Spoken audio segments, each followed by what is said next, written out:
네, 지난 시간에 이어서 이번 시간에는 5절에 있는 포화성 분포에 대해서 살펴보도록 하겠습니다. 자, 포화성 분포를 사용할 수 있는 몇 가지 전형적인 상황을 좀 생각을 해보려고 하는데요. 50분 강의 시간 동안에 어떤 특정한 사람이 카톡 메시지를 이제 몇 번이나 받는가 하는 그런 상황이나 119 구조대에 이제 한 시간에 전화가 몇 번이나 걸려올까 하는 그런 상황이나 경인 지역 6월이라고 하는 한 달 동안에 부도가 난 중소기업의 수라던가 어떠한 야구 경기, 하나의 야구 경기, 한 경기에서 실책이 일어난 횟수 혹은 1년 동안에 발생하는 진도 4 이상의 지진의 횟수 혹은 매년 말의 머리를 차여서 사망하는 병사의 수 같은 이제 상황들은 어떤 연속적인 시간 구간을 정해놓고 그 구간 동안에 어떤 특정한 관심 있는 사건이 몇 번이나 발생하는가 하는 그 발생 횟수에 관한 그런 것들을 지금 살펴본 것인데요. 자, 이러한 그 사건의 발생 횟수는 하나의 확률 변수가 되겠습니다. 1번의 경우를 생각을 해보면 50분 강의 시간이라는 시간 동안에 카톡 메시지를 받는 횟수는 우리가 이러한 실험을 할 때마다 받는 그 횟수가 달라질 수 있습니다. 즉 어떤 경우에는 50분 강의 시간 동안에 카톡 메시지가 다섯 번을 받을 수가 있는데 또 다른 또 실험에서는 6번을 받을 수도 있고 한 번도 받지 않을 수도 있습니다. 자, 1번부터 6번에 해당하는 그런 관심 있는 그 사건의 횟수라는 것이 전부 다 확률 변수인데 이러한 확률 변수는 몇 가지 공통적인 특징이 있습니다. 첫째로 연속된 시간 구간 안에서 각각의 사건이 발생을 하는데 매 순간순간마다 발생할 수 있다라는 특성을 가지고 있습니다. 즉, 어떠한 구간 안에서 5번만 발생을 하거나 6번만 발생을 하는 것이 아니라 매 순간순간마다 지금 우리가 관심 있는 사건이 발생이 가능합니다. 자, 따라서 이러한 그 사건의 발생 횟수는 일종의 성공 횟수라고 생각한다면 베르니 시행에서 그 성공의 횟수에 해당할 텐데요. 자, 그러한 그 베르니 시행을 만약 적용을 한다면 매 순간순간 발생을 하기 때문에 어떤 정해진 시간 구간 동안에 베르니 시행의 시행 횟수가 무한히 많아야 됩니다. 자, 그렇기 때문에 매 순간 베르니 시행을 한다고 생각하기에는 연속된 시간 구간 안에서 매 순간 발생할 수 있기 때문에 시행 횟수를 무한대라고 생각을 해야 되는데 그렇게 무한대라고 생각을 해서 이항분포를 적용하기에는 좀 어려운 점이 있을 것 같습니다. 또한 매 순간순간마다 그 사건이 발생할 가능성 혹은 성공의 가능성을 생각을 해보면 어떤 특정한 순간에는 전화가 온다던가 아니면 부도가 난다던가 이러한 사건이 발생할 확률을 생각해 보면 굉장히 그 낮은 확률이 되기 때문에 이러한 특성 때문에 이항분포를 적용하기에는 좀 어려운 그런 점들이 있습니다. 그래서 1번부터 6번에 해당하는 그런 상황에서 관심이 있는 사건의 발생의 횟수를 우리가 생각을 할 때는 그런 확률 변수의 확률을 생각을 할 때는 이항분포로 설명하기는 어렵기 때문에 조금 다른 접근 방법을 이제 적용을 해야 될 것 같습니다. 자, 다른 접근 방법을 이제 적용하기 위해서 앞에서 나열한 그런 몇 가지 상황들의 공통적인 특성을 좀 생각을 해보도록 하겠습니다. 자, 포화성 분포를 적용할 수 있는 전제 조건에 해당하는 것인데요. 앞에서 나열한 그런 것들뿐만 아니라 다음 세 가지 조건을 만족하는 경우에는 우리가 포화성 분포라고 하는 확률 구조를 적용할 수가 있는데, 포화성 분포를 적용을 하기 위해서 세 가지 전제가 다음과 같습니다. 첫 번째, 어떤 주어진 시간 구간 동안에서의 사건의 평균 발생 횟수는 시작점에는 관계없고, 즉 시간이 시작하는 시점에 상관없고, 그 시간의 구간의 길이가 얼마나 긴지에 따라서 결정이 되는데, 그 구간의 길이에 비례한다 하는 것입니다. 즉 앞에서 50분 동안의 카톡 메시지를 받는 횟수라고 생각한다면, 자, 예를 들어서 11시부터 50분간의 생각을 하는 거나, 혹은 1시부터 1시 50분을 생각을 하거나, 이 구간 동안에 카톡 메시지를 받는 평균 횟수나 이 구간 동안에 카톡 메시지를 받는 평균 횟수는 동일하다는 겁니다. 시간 간격이 길이가 50분은 같으면. 즉 차이는 시작점이 다른 것인데, 시작점은 다르지만 시간 구간의 길이가 동일하면 동일하다라는 것입니다. 평균 발생 횟수는.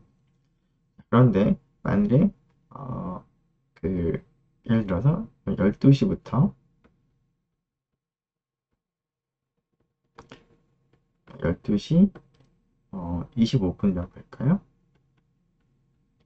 자, 그러면은 길이가 좀 더 길게 그려지긴 했지만 50분 동안의 평균 발생 횟수하고 25분 동안의 평균 발생 횟수를 생각을 해본다면, 시간이 지금 2배가 차이가 되기 때문에 일반적으로 그런 카톡 메시지를 받는 평균 횟수는 시간이 반으로 줄어들면 평균 발생 횟수도 반으로 줄어든다라고 볼 수가 있을 것 같습니다.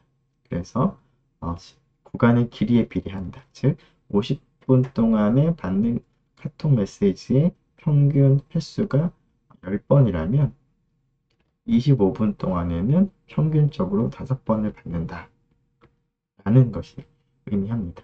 그래서 첫 번째 전제 조건은 주어진 시간 구간에서의 사건의 평균 발생 횟수는 시작점에는 관계가 없고, 그 다음에 시간 구간의 길이에 따라서 비례한다. 평균 발생 횟수는. 이게 첫 번째 조건이 되겠습니다. 자, 두 번째 전제 조건은 매 순간마다 어떤 사건이 발생을 할 수는 있는데, 딱 동일한 어떠한 시점에서, 물론 이제 그 사건이 여러 개 발생을 할 수도 있지만, 동일한 시점에서 혹은 굉장히 짧은 시간 구간 안에서 사건이 2번 이상 발생할 확률은 거의 0이다. 즉 어떤 한 짧은 순간에는 사건이 발생을 한 번도 하지 않거나 딱 한 번만 발생을 한다 라고 볼 수 있는 그런 상황을 생각하겠습니다. 2번 이상을 발생하지 않는 거니까 한 번도 발생을 하지 않거나, 즉 0번 발생하거나, 한 시점을 딱 정해두면 그 시점에서는 딱 한 번만 발생하거나. 이것도 우리가 이제 카톡 메시지를 생각을 해보면 50분 시간 구간 동안에서 매 순간순간마다 카톡 메시지를 받을 수는 있겠지만, 어떤 정해진 시점을 딱 생각을 해보면 동시에 조금의 오차도 없이 동시에 카톡 메시지가 동시에 도착하는 가능성은 거의 0에 가깝다 라고 이제 생각을 할 수가 있겠습니다. 그래서 그러한 전제를 의미합니다. 그 다음에 세 번째 전제 조건은 겹치지 않은 두 시간 구간에서의 사건의 발생 횟수는 서로 독립적이다 하는 것입니다. 그게 무슨 뜻이냐면, 카톡 메시지를 생각해 본다면 11시부터 11시 10분과 예를 들어서 11시 30분부터 11시 50분 생각해보면 이 시간 구간 10분이고요. 이 시간 구간은 20분이긴 하지만 서로 겹치지 않습니다. 시간이. 자, 그랬을 때 첫 번째 구간에서의 발생 횟수, 즉 카톡 메시지가 몇 번 받는가 하는 것과 이때 발생 횟수는 서로 독립적이다라는 것입니다.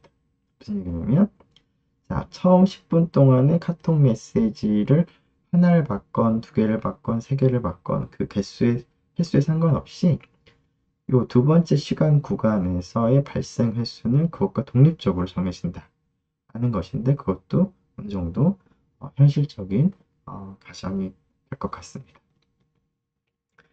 자, 이러한 세 가지 전제 조건을 만족하는 상황에서는 우리가 포화성 분포라고 하는 확률 분포를 적용할 수가 있는데요.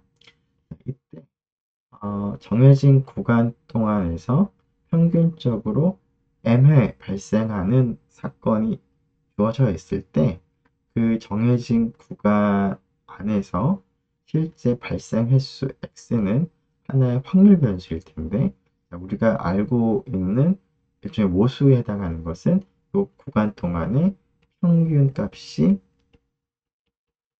M인 그런 어떤 상황을 생각하고요. 그때 그러한 사건이 동일한 구간 안에서 발생 횟수 X에 관련한 확률, 질량 함수를 우리가 생각해 보면 다음과 같이 주어집니다. 자, 어떤 정해진 구간에서 사건의 발생 횟수니까 X가 택할 수 있는 값은 0, 1, 2 에서 0보다 작거나 큰 모든 정수의 값을 다 가질 수 있습니다. x가 가질 수 있는 값은 이론적으로 무한히 많은 값을 가질 수는 있지만 가질 수 있는 값들이 띄엄띄엄 0, 1, 2 이런 식으로 띄엄띄엄 나타나기 때문에 이 x라는 확률 변수도 이산 확률 변수가 됩니다. 자, 그때 각각의 그 값을 가질 확률을 생각을 해보면 x 이퀄 k라고 하죠. 그러면 이 시간 구간 안에는 사건 평균적으로 n번 발생을 하는데 그때 그러한 사건이 주어진 구간 안에서 k번 발생할 확률은 다음과 같이 구할 수가 있습니다.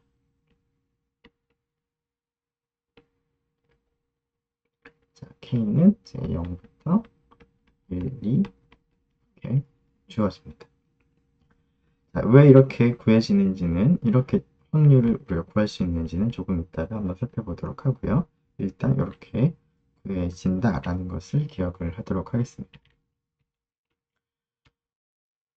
자, 이와 같은 확률 질량 함수를 가지는 확률 변수의 분포를 우리가 앞으로는 포화성 분포라고 부를 텐데요. 이 포화성 분포는 평균 m에 의해서 완벽하게 결정이 됩니다. k는 x라는 확률 변수가 갖는 값인데 요 k는 이제 우리가 원하는 값을 바꿔가면서 이제 생각을 하는 것이지만 이 포화성 분포가 달라지는 것은 요 m에 따라서 달라지는데 m의 의미는 평균 값이 됩니다. 실제로 이러한 확률 질량 함수를 갖는 확률 변수 x의 평균을 우리가 구해보게 되면 k가 가질 수 있는 모든 값을 다 고려해서 k 곱하기 확률이니까 이렇게 계산을 해야 될 텐데 이것도 계산을 해보면 m이 나오는 것을 우리가 확인을 할 수가 있는데 그 과정은 조금 이따 한번 살펴보도록 하겠습니다.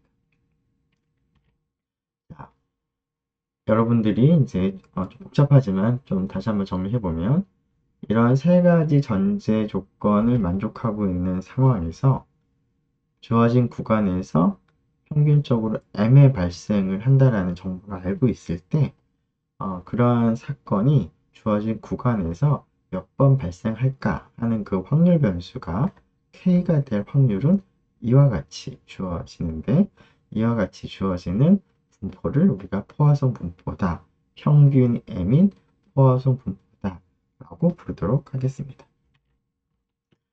자, 이 포화송 분포가 구해지는 이제 과정을 보면 평균값을 통해서 그 분포가 정해지므로 어떤 주어진 시간 동안에 우리가 관심 있는 사건이 평균적으로 몇 번 발생하는가, 여기서 M이라고 둔 거고요. 그 값을 이제 사용을 하면 그 주어진 시간 동안에 발생 횟수가 K가 될 확률이 어떻게 되는지를 이제 알려주는 그런 확률 모형이 포화송 분포라는 분포가 되겠습니다. 자, 그러면 왜 1, 2, 3이라는 세 가지 전제 조건을 만족하는 상황에서는 확률 변수 x의 확률 질량함수 이와 같이 구해질 수 있는지를 한번 살펴보도록 하겠습니다. 자, 앞에는 세 가지 조건을 생각을 하려고 하는데요. 일단 주어진 구간을 일단 먼저 생각을 해보도록 하겠습니다. 자, 이런 시간 구간이 정해져 있다고 하고요. 자, 세 가지 조건을 이용을 하는데 일단은 이것을 n등분을 하도록 하겠습니다. 시간 구간을.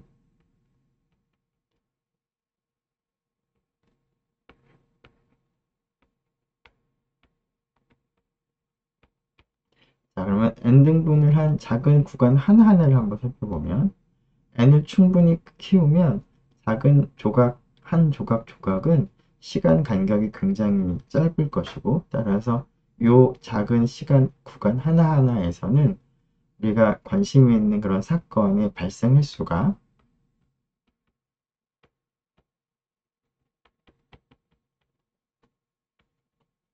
0번 또는 1번이라고 볼 수 있겠습니다.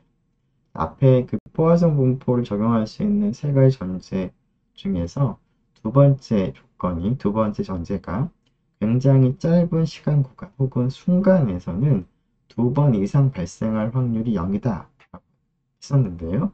자, 그래서 굉장히 짧은 시간 구간 동안에서는 우리가 관심 있는 사건이 0번 발생하거나 1번 발생한다 라고 봐도 무방하겠습니다. 즉, n이 충분히 크면 이러한 것을 우리가 가정을 할 수 있겠습니다. 자, 이때 이 작은 구간 하나하나에서 사건이 발생할 확률을 한번 생각을 해보겠습니다. 자, 그 사건이 발생할 확률을 P라고 한다면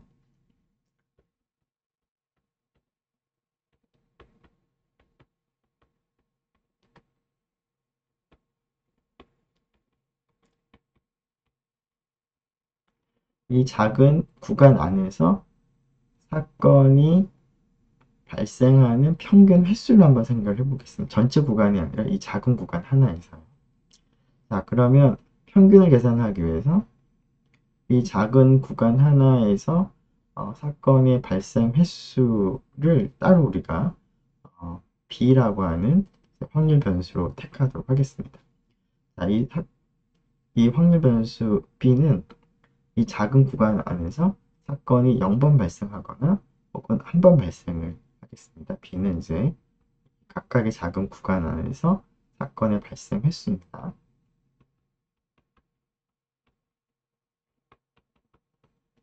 전체 구간이 아니라 작은 그 조각, 한 조각에서 생각했을 때 그때 사건이 발생할 확률이 P고 P라면 사건이 발생하지 않을 확률이 1-P인데요. 자, 이것의 평균을 한번 계산을 해보면 0 곱하기 1-P 0이고요. 1 곱하기 P 하면 P가 됩니다.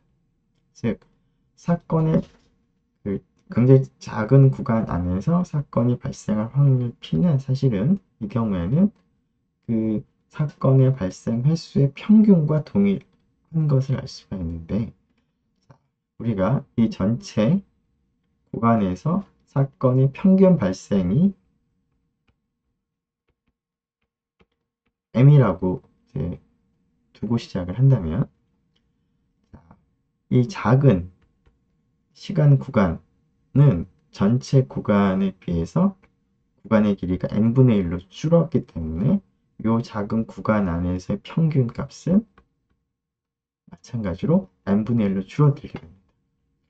따라서 이 작은 구간에서의 평균 발생 횟수는 n분의 m이 되는데 이 값이 결국은 이 작은 구간 안에서 사건이 발생할 확률이라고 볼 수가 있겠습니다. 자, 이렇게 n등분을 하는데 n을 충분히 키우면 자, 각각의 구간 안에서는 사건이 발생하거나 발생하지 않거나 한다라고 볼 수가 있고 더군다나 사건이 발생할 확률은 n분의 m으로 볼 수가 있기 때문에 자, 이때 이 전체 시간 구간 동안에서 발생할 확률은 거의 이항분포를 사용을 해서 우리가 생각할 수가 있을 것 같습니다.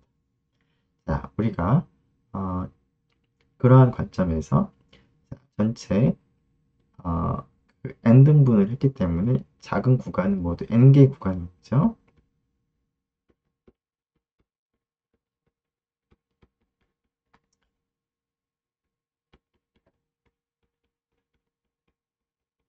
발생 횟수를 이제 우리가 y라고 이제 둔다면 y의 분포는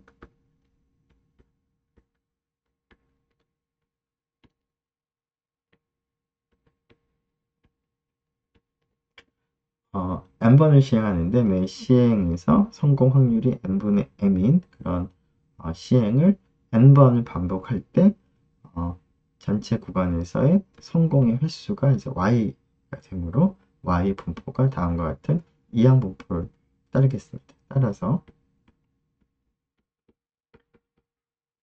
y가 k가 되는 확률은 nck의 p n분의 m k제곱 그다음 1-p 1-n분의 m n-k 제곱이 됩니다. 자, 이것은 우리가 전체 구간을 이제 n등분을 했을 때 그리고 이러한 이제 근사를 통해서 근사적으로 계산한 확률이 될 텐데요. 우리가 생각하는 이제 포화송 분포를 따르는 확률 변수 x는 이 매 순간순간마다 이제 발생을 하는 그런 사건에 대해서 전체 구간에서 평균 발생 횟수가 되기 때문에 이 확률은 y하고 이제 밀접한 관련이 있을 것 같은데 우리가 다음과 같이 n등분을 하되 n을 충분히 키워가면서 n을 무한히 보낼 때 y라고 하는 이항분포를 따르는 확률 변수가 k가 될 확률의 극한을 생각한다면 그것이 x 포화전 분포를 따르는 확률 변수의 확률이라고 생각할 수 있겠습니다. 그래서 우리는 포화전 분포를 따르는 확률 변수 x가 k가 될 확률을 구하기 위해서 이 확률의 극한을 구하면 충분하겠습니다. 자, 이 극한을 이제 계산을 이제 하는 과정을 조금 더 면밀히 살펴보기 위해서 일단 식을 몇 가지 정리해 보도록 하겠습니다. 자, 지금까지 했던 것을 좀 정리해 보면 앞에서 얘기한 포화성 분포를 적용할 수 있는 세 가지 전제 조건을 만족하는 경우에 그리고 주어진 구간에서 관심 있는 사건이 평균적으로 m회 발생한다고 할 때 전체 구간을 n등분으로 충분히 큰 n에 대해서 n등분을 하면은 각각의 작은 구간에서는 우리가 관심 있는 사건이 한 번 발생하거나 전혀 발생하지 않을 텐데 각각의 구간에서 사건이 발생할 확률은 n분의 m이라고 할 수가 있기 때문에 각 구간에서의 사건의 발생 횟수는 독립적이라는 세 번째 조건 때문에 우리가 이항분포로 이제 근사를 할 수가 있었습니다. 즉 전체 구간에서 사건이 k번 발생할 확률은 근사적으로 이와 같은데 우리가 원하는 확률은 이 확률에서 n을 무한히 보내면 되겠습니다. 자, 이때 nck는 다음과 같이 우리가 썼고요. 여기가 아니네요. 잠시만요. NCK는 네, n 팩토리얼의 k 팩토리얼 n-k 팩토리얼인데, 자, 이 값을 얘하고 얘에서 n-k 팩토리얼 부분을 캔슬하고 나면 k 팩토리얼은 그대로 살아남고, n 팩토리얼의 앞부분은 n 곱하기 n-1 곱하기 해서 n-k 플러스 1까지는 곱하고, 그 다음에 있는 거는 n-k 팩토리얼을 캔슬하면 사라지는 것이죠. 그래서 여기는 없습니다. 그래서 이 부분이 지금 살아남았는데, 여기가 이렇게 썼고요. 그리고 k 팩토리얼 부분은 이렇게 썼습니다. 그리고 n분의 m의 k제곱에서 분모에 있는 n을 k번 곱하는 것을 여기에 n을 k번 반복해서 썼습니다. 지금 여기에 nck에서 n부터 n-k 플러스 1까지 계속 곱하는데, 여기 있는 개수가 모두 k개의 항이 있습니다. 그래서 각각의 항 바로 아래쪽에다가 n을 하나씩 넣어놨습니다. 그럼 n의 k제곱이 됐고요. 그 다음에 m의 k제곱은 그냥 이렇게 썼습니다. 그리고 여기 뒷부분은 n-k제곱에서 n제곱과 -k제곱 그렇게 분리해서 이제 표시를 해놨습니다. 자, 이 식에서 우리가 이제 극한을 생각을 하는데, 극한이 n이 이제 무한히 가는 이제 극한이 되는데요. 자, 이때 이제 n만 이제 움직이는 것이고 k도 고정이 됐고요. m은 처음에 그 주어진 구간에서 평균 발생 횟수이므로 평균 발생 횟수임을 이것도 고정된 값이 됩니다. 극한을 생각할 때 n만 이제 무한히 보내면 되는데, 그래서 여기 있는 부분은 n하고 전혀 상관없이 m하고 k로만 이루어져 있으므로 이거는 그냥 고정이 됩니다. 그리고 나머지는 이제 n들이 있는데, 자, 앞부분을 보면, 자, 첫 번째, 두 번째 해서 맨 마지막이 k번째 값인데, 즉 곱하는 개수는 k개로 일정한데, 각각의 항들을 보면 첫 번째 항은 n분의 1이니까 1이고요. 두 번째 항은 n분의 n-1인데 n을 무한히 키우면 이것도 1에 가까이 갑니다. 각각이 맨 마지막 것까지 생각을 해보면 이것도 k하고 k는 이제 고정이 되어 있으므로 스몰 n을 무한히 보내면 얘도 1로 가까이 가게 됩니다. 그래서 앞에 있는 거는 전체 곱한 것이 스몰 n을 무한히 보내면 전부 1로 가게 되고, 이 값은 고정이 된 상태에서 이 값을 먼저 생각을 해보면, 여기는 이제 고정이 된 상태에서 바로 안에 있는 값을 보면 n이 커지므로 이 전체 값은 1에 가까워지는데, 여기 있는 값이 1에 가까워지면서 거듭제곱은 고정이 되어 있으니까 이 전체 값도 1에 가까이 가게 됩니다. 그러면 이제 우리가 추가적으로 계산할 부분은 이 부분이 되는데, 이 부분의 극한은 우리가 고등학교 때 다뤄봤던 형태의 극한인데요. 자, 이 극한은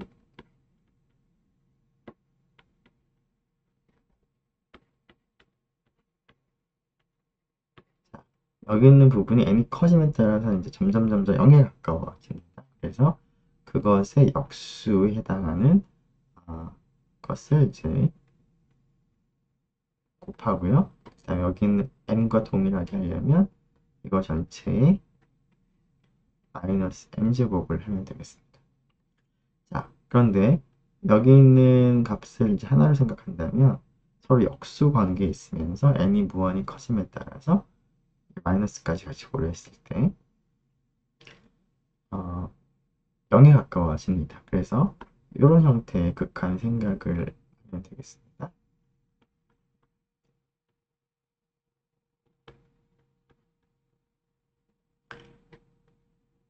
자, 이런 형태의 극한은 그러니까 2로 수렴한다는 것을 알고 있기 때문에 여기 전체 괄호 안쪽에 있는 녀석이 n이 무한히 커짐에 따라서 2에 가까워지고 따라서 이 녀석 전체 극한은 2의 마이너스 m제곱으로 수렴하게 됩니다. 자, 그러면 이 부분도 1로 수렴하고 이 부분도 1로 수렴하고 여기는 고정이 됐고 이 부분은 n이 무한히 커짐에 따라서 이쪽으로 이제 수렴하므로 결국 이 전체는 n이 커짐에 따라서 n이 무한히 커짐에 따라서 k 팩토리얼 m의 k제곱 곱하기 2 마이너스 m제곱으로 수렴하는 것을 우리가 볼 수가 있습니다.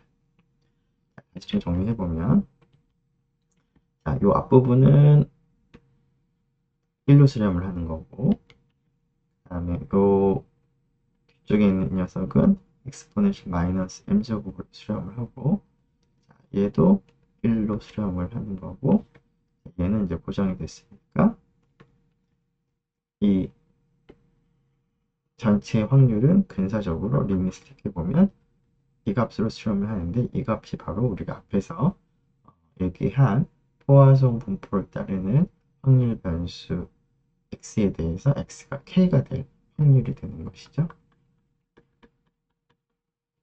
그래서 포화송 분포를 따르는 확률 변수 x가 k가 될 확률은 이와 같이 구해질 수 있다라는 것을 우리가 확인을 했습니다. 자, 이러한 이제 포화송 분포의 확률 질량함수를 이제 구하는 과정에서 다음과 같은 이제 리밋을 우리가 생각했는데요. 자, 여기 있는 것을 다시 한번 보면 y라고 하는 확률 변수는 이항 분포를 따르는 확률 변수인데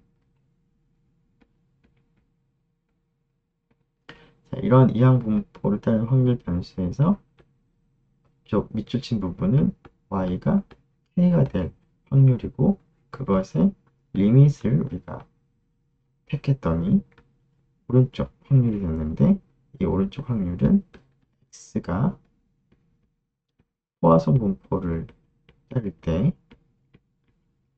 평균이 지금 m이라고 하는 포화송 분포를 따를 때 x가 k가 될 확률을 의미합니다. 자, 이 식을 좀 해석을 해보면 이항 분포를 따르는 확률 변수 y를 보면 실행횟수 n이 지금 무한히 커짐에 따라서 포화송 분포의 확률과 이제 가까워진다라는 것을 의미하는데 이때 y의 분포인 이항 분포의 특성은 자, 실행 횟수는 무한히 커지지만 성공 확률은 n이 커짐에 따라서 0에 가까워집니다. n은 무한히 커지지만 n분의 m은 0에 가까워지는 것이죠. 자, 그런데 n 곱하기 p에 해당하는 값은 m으로 일정합니다. 즉, 이항분포에서 시행 횟수는 무한히 커지고 그 다음에 성공 확률은 0에 가까워지면서 시행 횟수와 성공 확률의 곱이 m으로 일정한 그런 상태에 있습니다. 자, 그러한 확률 변수 y에 대해서 y가 k가 될 확률을 이제 리미스택해 보면 그것이 포화송 분포에서 x가 k가 될 확률과 마찬가지가 되기 때문에 따라서 충분히 큰 n에 대해서는 이항분포의 확률인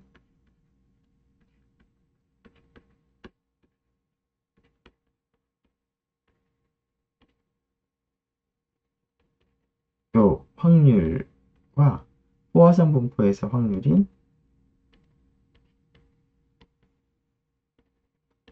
이 값이 거의 유사합니다. n을 충분히 키우면 극한이 이제 수렴하기 때문에 오른쪽 값으로. 자, 그런데 지금 요 값을 계산을 하는 과정은 n 충분히 커지면 n이 굉장히 커지기 때문에 거듭 제곱을 하는 것이 이제 굉장히 커질 수가 있어서 이런 값을 계산하는 게 좀 번거로운 반면에 오른쪽은 n의 크기가 아무리 커지더라도 m과 그냥 k만으로 이제 구할 수 있기 때문에 이 값을 계산하는 게 훨씬 더 간단합니다. 그래서 이항분포의 확률을 구하는 과정에서 그 n이 굉장히 큰 경우에는 다음과 같은 근사를 사용해서 포화성 분포를 사용해서 근사적으로 계산을 하기도 하는데 그때 이러한 사실을 우리가 사용할 수가 있습니다.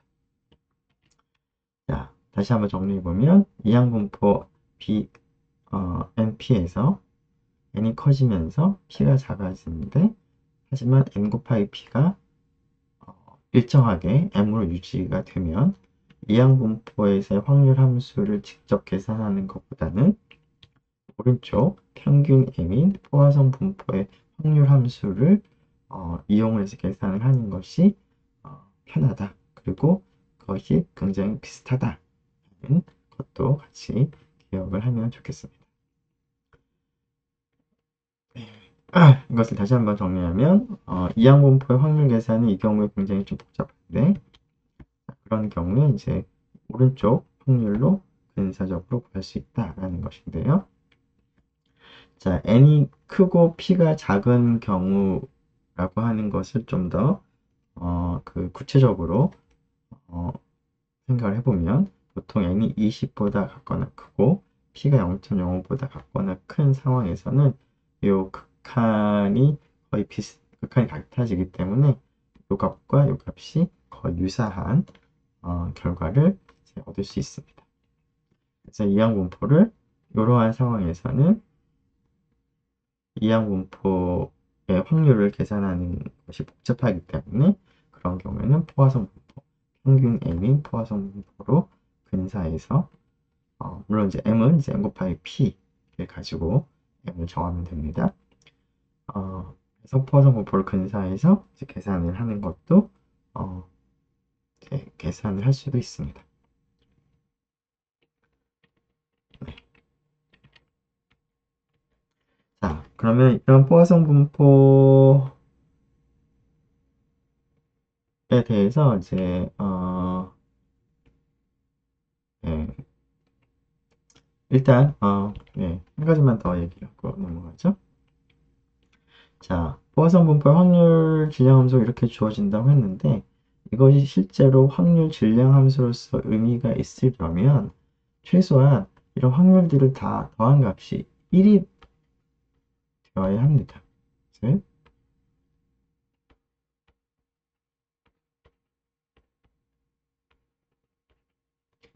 값이 1이 나와야지만 이것이 확률 질량 함수로서 의미가 있는데 이 사실이 성립하는지 한번 간단하게 한번 확인해 보도록 하겠습니다. 여러분들이 일반 수학 시간에 지수함수의 테일러 전개, 역급수 전개를 배운 적이 있습니다. 이 x제곱은 1 더하기 x 더하기 2팩토리얼 분의 1의 x제곱 3팩토리얼 분의 1의 x세제곱과 같이 전개가 되는 것을 여러분들이 알고 있습니다. 자, 이 등식은 x가 어떤 실수를 택하더라도 항상 성립합니다. 자, 오른쪽에 있는 값을 시그마를 가지고 표현을 해보면 k가 0부터 무한대라고 쓸 수 있고요. 자, 분모에 있는 팩토리얼은 k 팩토리얼, 그 다음에 x의 k제곱을 쓸 수가 있습니다. 자, 그럼 이 식에서 얘랑 같은 것인데 이 식에서 여기 있는 exponential 마이너스 m을 계산하기 위해서 마이너스 x 대신에 마이너스 m을 대입을 해보면 2의 마이너스 m제곱은 k가 0부터 무한대까지 k 팩토리얼의 x 대신에 마이너스 x 대신에 마이너스 m 플러스 m을 집어넣도록 하죠. 플러스 m을 집어넣게 되면 여기는 exponential m이고요. 여기는 x 대신에 m이니까 m은 k제곱. 자, 그런 다음에 양쪽을 2n제곱으로 나누어주면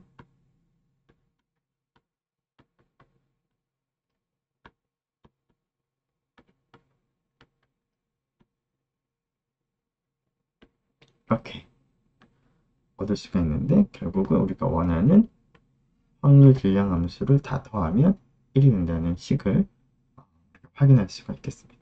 따라서 포화성 분포에서 알려주는 확률 질량 함수는 실제 질량 함수로서, 확률 질량 함수로서 의미가 있는 그런 함수가 되겠습니다. 네, 그러면 이제 포화성 분포와 관련해서 간단한 계산 문제를 한번 생각해 보도록 하겠습니다. 50분 강의 시간에 평균적으로 3번의 카톡 수신음이 울린다고 할 때, 수업 중에, 50분 수업 중에 한 번이라도 카톡 수신음이 울리면 퀴즈를 보기로 한다고 했을 때, 퀴즈를 보게 될 확률을 한번 계산해 보도록 하겠습니다. 앞에서 마찬가지로 이때도 확률 변수를 하나 도입을 하면 좋을 것 같은데요. x라는 확률 변수는 50분 수업 중에서 카톡 수신음이 울리는 횟수라고 정하도록 하겠습니다. 자, 그러면 앞에 그 조건에 의해서 x의 분포는 포화성 분포를 따르는데 평균이 3이 됩니다. 자, 평균이 3인 포화성 분포를 따른다라는 것을 다음과 같이 표시하기로 하겠습니다. 자, 이때 우리가 구하고자 하는 확률은 한 번 이상 울리게 되는 확률이 되므로 1번 학번의 큰 확률인데요. 이것은 x가 0일 확률을 1에서 빼면 되겠습니다.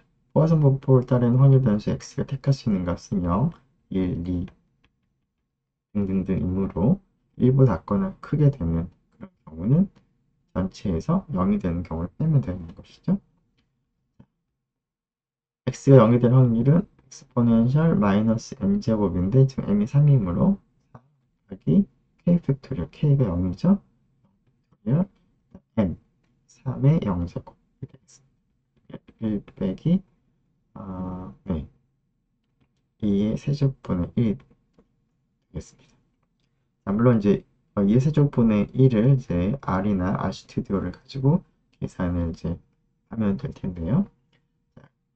그럴 때 지수함수를 계산을 하는 것이 필요할 텐데 지수함수를 계산하는 방법은 exp라는 함수를 사용을 하면 될 텐데 자, 요 계산은 이제 마이너스 3을 넣으면 되겠죠?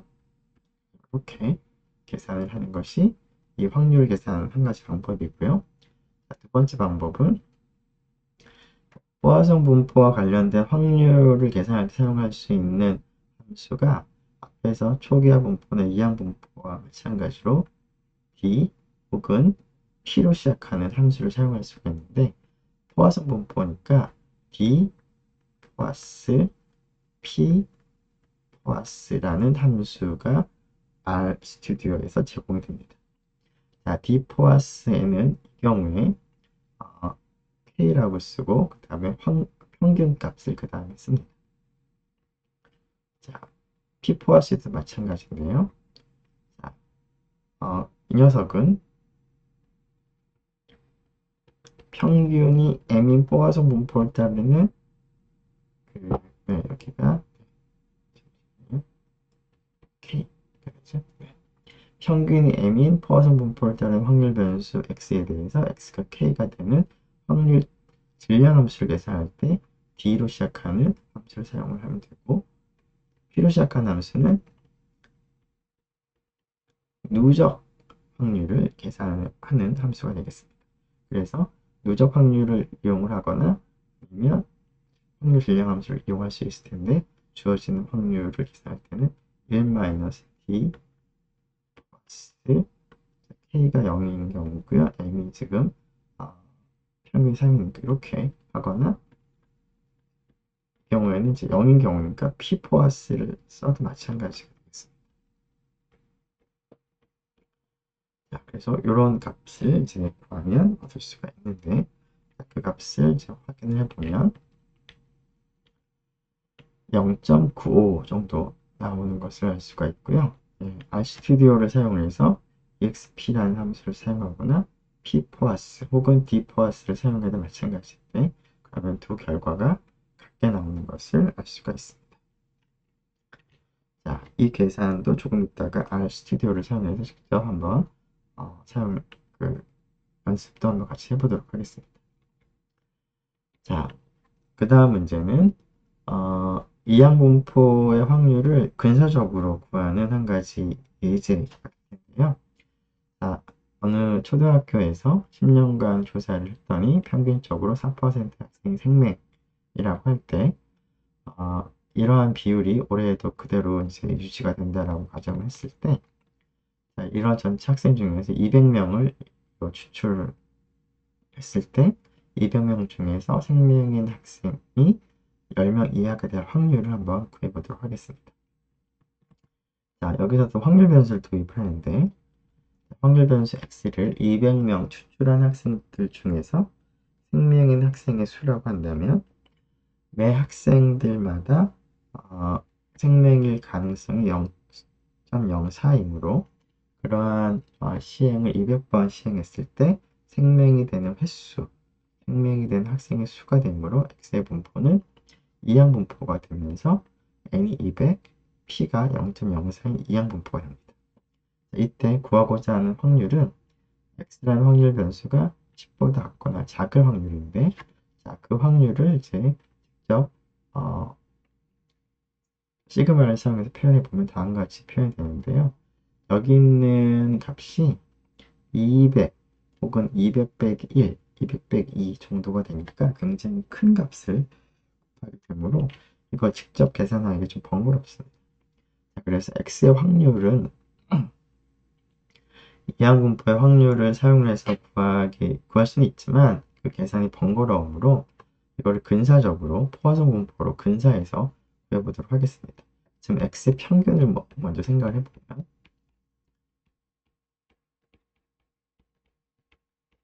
0.4이므로 평균이 8이 됩니다. 그래서 평균이 8인 포화성 분포를 생각을 해보도록 하겠습니다.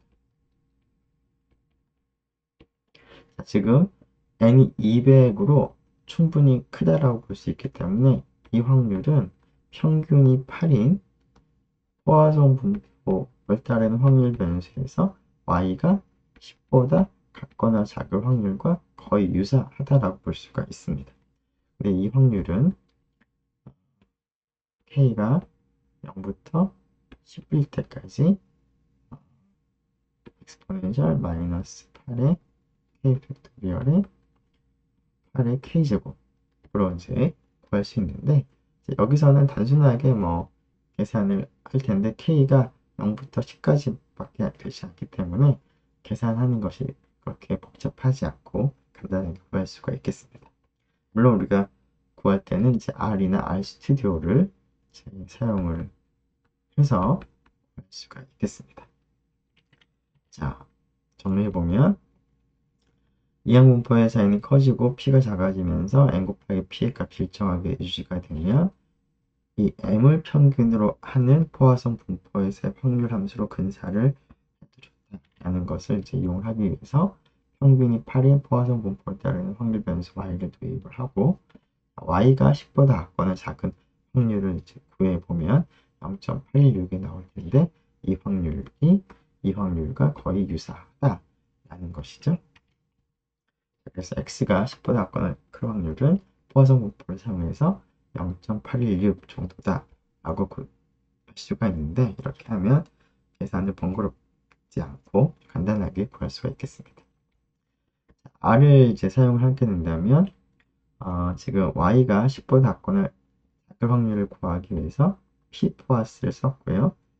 10 이하가 될 확률이니까 10을 넣었고 그 다음에 평균을 계산하기 위해서 평균을 그 다음에 넣어놨습니다. 자, 여기 있는 계산이 좀 번거롭긴 하지만 계산기를 이제 통해서 한번 계산해보면 p 바이놈을 사용을 하면 되고, 자, 10이 되는 것이죠. 여기 10이니까. 그리고 n이 200, 그 다음에 p가 0.04입니다. 자, P1과 P2를 이제 비교해보면 하나는 0.82로 하나는 0.819로 물론 이제 이항분포를 이용한 계산과 포화선 분포를 이용하여 근사한 값이 서로 다르긴 하지만 어느 정도 꽤 유사한 결과를 보여주고 있습니다. 네, 일단 시간이 조금 된 것 같으니까 여기까지 일단 하도록 하고요. RStudi오로 계산하는 그 연습은 여러분들이 한번 앞에 있는 코드를 참고해서 한번 해보면 좋을 것 같습니다. 네, 수고 많았습니다.